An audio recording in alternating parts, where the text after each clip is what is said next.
see, I've got a whole container of stamps that aren't Maker's Mark, a whole container of sprigs here, and then I've got some texture rollers as well.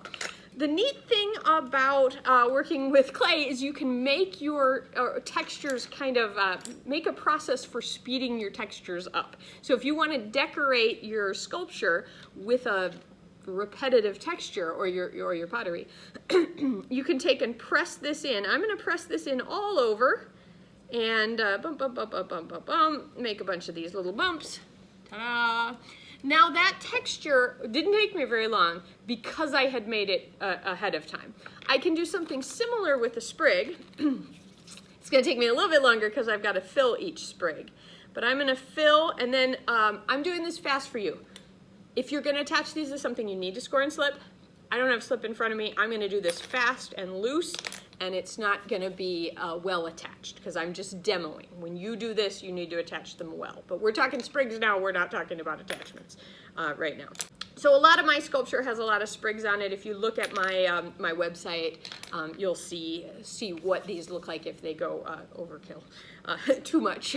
lots of repetitions. But let's do you just a few repetitions here. So now this piece of clay that I have here has a row of these sprigs. It has the stamps in there, and if I wanted to attach those all over a pot, all over a mug, press them into my sculpture, whatever, you know, these two ways of making texture can make my work very unique to me if I make my own stamps and sprigs, and it allows me some control. So if I know, okay, I want to make an octopus, this is a nice texture for an octopus. If I know I want to make something that looks like a pine cone, I could make a bunch of sprigs that look like the parts that are on a pine cone, and then I could add them all over the surface of my pot. How do we make these? Well, I showed you in the Maker's Mark videos, I showed you how to make Maker's Marks. These are essentially the same thing. This one here is a sprig. But instead of pressing it onto something to make that sprig, I made it up. I made it myself. So I'm going to do one right now. I'm going to take the end of a ball stylus and press it in the middle. And then I'm going to take this wooden, and it's a mess. It's like rough on the end.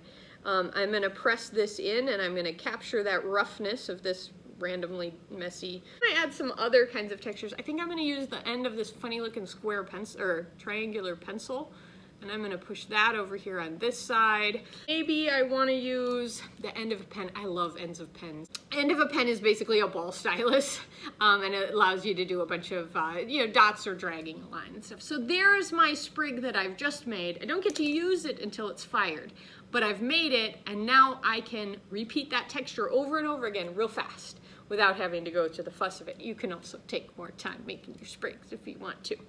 Now this particular stamp was made really simply and with my favorite tool again, my favorite cheap at-home tool, and that is this pen. Instead of clicking the pen, you know, the ballpoint, the drawy part out, I'm gonna pop it back. Here the pencil lead has been popped back, and so I'm gonna just press that on the end over and over and over again. And what that's going to give me is a repeating texture of these little dots. And I can keep going over and over and over and over. I could use different sizes. I could use the end of a straw. I could use the bottom of children's shoes. Actually, often have an interesting texture. To walk outside and find an interesting stick or an interesting rock.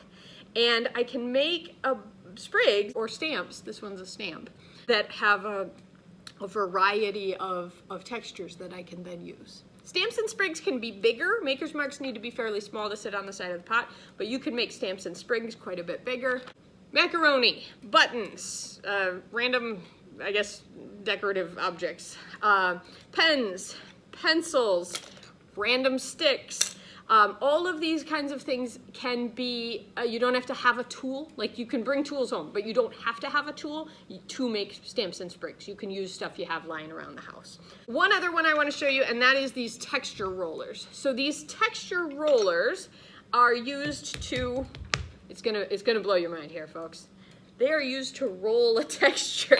And so I didn't clean up my clay super nicely, but you can see the texture that I've rolled over. I've got some cracks under it. That's from before. But I can roll these different texture rollers over the clay, and leave that texture. Now, a texture roller can be made out of wood, so if you have, you're welcome to carve in a piece of wood.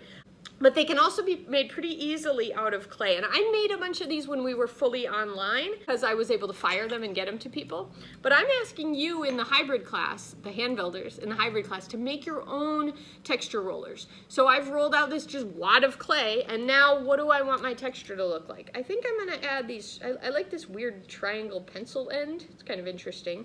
I'm gonna add those up and down all the way around. I'm being a little bit gentle so as to not squish the clay too much. If I were being real careful, one of the things I might do is run a wet chamois or a wet paper towel or even my wet finger over the clay first to make sure it didn't have any cracks and things.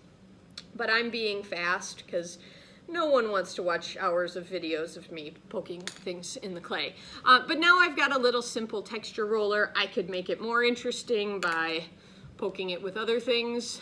Put holes in each of those. You just go to town, right? Try out lots of things.